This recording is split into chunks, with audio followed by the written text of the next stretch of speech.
In today's video, we're going to be talking with Kőrösi from nyelv. Bálint is going to tell us what language he's been learning recently and give us some tips on how to make the language learning process fun. Enjoy.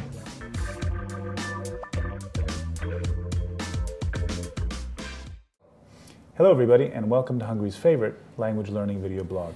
I'm your host, Michael Lyons. As you can see, our old friend Kőrösi from nyelv has stopped by to pay us a visit. For those of you who don't know, Bálint made an admirable and largely successful attempt to learn 5 languages in the span of 5 years and documented the whole process for all to see on his blog. So welcome, Bálint. Hello. What have you been up to recently since the last time we met that you'd like to share with us? Have you been learning any new languages? Well, not really new, but it's something that I stopped learning at some point, Chinese, but I took it up again, and I enjoyed it very, very much. I also wrote a book about an application that I really like, Anki, that helps me to learn languages much, much better. So these are the two things that I'm that you're working on. How are things going with Chinese? Good. I enjoy this language the best. It just fascinates me. The culture. What do you like about it? The logic. Well, it's what's not to like. What I really like about it is the logic. It's very distant from my native Hungarian and also from English. But if you look at it from an outside perspective and try to deconstruct it, it makes a lot of sense. And when it comes together, it's just fascinating. So it sounds like you're having fun with it. Absolutely. What level would you say that you speak Chinese at the moment? A2-ish. Okay. That's a lot more than I speak in Chinese, that's for sure. And do you have a goal? Like, is there a certain level you'd like to reach in Chinese, or you're just... I've always had a goal with languages, but not now, and it's liberating. So I definitely want to learn Chinese to a very high level, maybe C1, C2, but I don't have a time frame in mind. So you're just enjoying the process. Exactly. I say life is a journey, not a destination. So. Yeah, I've had my fair share of goals. Not now. Now you're just kicking back and enjoying it. That's excellent. Is there anything you'd like to tell us about the book? It's, as I said, it's about the application Anki that helps me, well, not just me, like millions of people in the world to remember vocabulary, structures, grammar better. So basically what it does is, if you learn something in a language, given like English, then Anki makes sure that you don't forget that you've already learned. And so it kind of automates the reminder process? Exactly.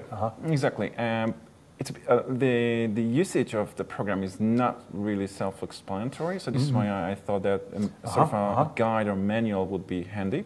And yeah, people seem to like it. I didn't know this. I knew about Anki as an application, but I didn't know about some of the features that it has, which I learned actually from looking at your book, that you can add images. And soundtrack, like an MP3 file or something for pronunciation. So I already knew that it was a useful application, but there were many features and kind of tips and tricks that I didn't know about that are covered in your book. So nice job. Congratulations. Okay. Here's another question. Many people deal with the topic of how to learn languages, right? But very few people deal with the subject of how to enjoy the process of learning languages. Which is kind of a shame when you stop and think about it, because if you enjoy it, you'll do it, and if you do it, you will learn it, right? Exactly. Do you have any tips for language learners in this respect to help them enjoy the process more? Yeah, okay. Let's give it a try. Yeah, so obviously learning language is it's a long game, so if you don't like it, then you won't learn it, because it's just not possible. So you have to find a way to like the language, which is tricky. But there are workarounds.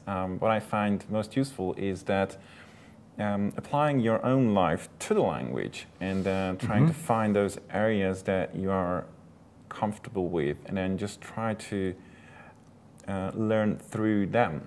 So, for example, if my hobby is gardening, then I would definitely use that as a vehicle to learn or improve my English.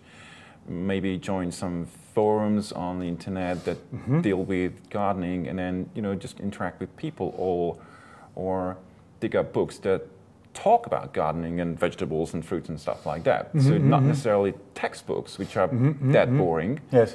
But rather using my own interest and applying it to English, and then just learn through that. So that helps me a lot. So, for example, with Chinese,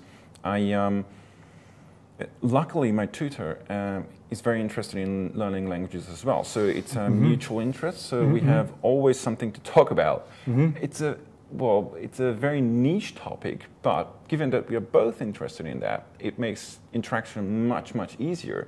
And we all, not just me, but she too, looks for the next session, because we enjoy the interaction about learning and methods and tactics and strategy. So, yeah, so finding people who are interested in the same topic that you are definitely helps. And I think you've raised a very good point, because A, it's time efficient, because you're dealing with topics that you enjoy and would be interested in doing anyway, and you're just not doing it in Hungarian, but you're doing it in English or Chinese or whatever other language you're learning. And I've also found that with more introverted students, they say, oh, I can't speak, I don't dare to speak, I don't dare to try to put together a sentence in the language. But if you find a topic that they're really interested in and really motivated by, all of a sudden all the inhibition and everything just disappears, and they can't wait to start. It's a very interesting point that you make, because I consider myself an introverted person, and I tend to shy away from social interactions when it comes to topics that don't interest me. But yeah, I think you hit the nail on the head. So if we talk about language learning, you can't shut me down. But I couldn't care less about, I don't know, baseball, let's say. Baseball, yeah. Cricket, sorry. Yeah, so if you find a topic which you already know, because you do that in Hungarian, then just find, and obviously it doesn't have to be people who you interact with. It can be a book or a magazine or whatever, just on topic. Easy. Okay, that ties over nicely to the next question that I wanted to ask you, because these days there's so much emphasis on communication-based language learning, right? Everybody wants to speak the language and interact with someone and so forth and so on, which is perfectly understandable and in many ways makes a lot of sense. But as a result, the possibility of reading as a tool for foreign language acquisition is often overlooked. Definitely agree. How would you recommend that language learners incorporate reading into the language learning process? Okay. First of all, I just want to second that what you said. I think our world is geared towards extroverted people, and learning another language, talk to natives. But what if I don't want to talk to natives all the time? Then reading is a very good option.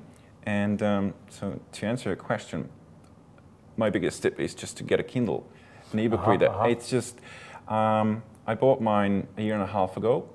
It helped me a lot. The best investment of my life ever.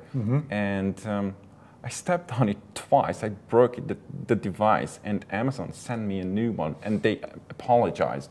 It's a fantastic Amazon service. will be sending our check later, so...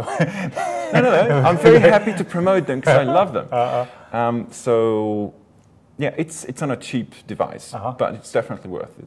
Kindle Paperwhite 2 has already a built-in flashcard system. You can also export your highlights and words and everything. So flashcard meaning like words where cards or virtual cards where you can write, a word on one side and a definition with example sentence on the other. And yeah, exactly. So basically what Anki is, but it's on the device. Very primitive, but you can export them and then just put them into Anki. So they can remind you, and you can expand your vocabulary with the speed of light.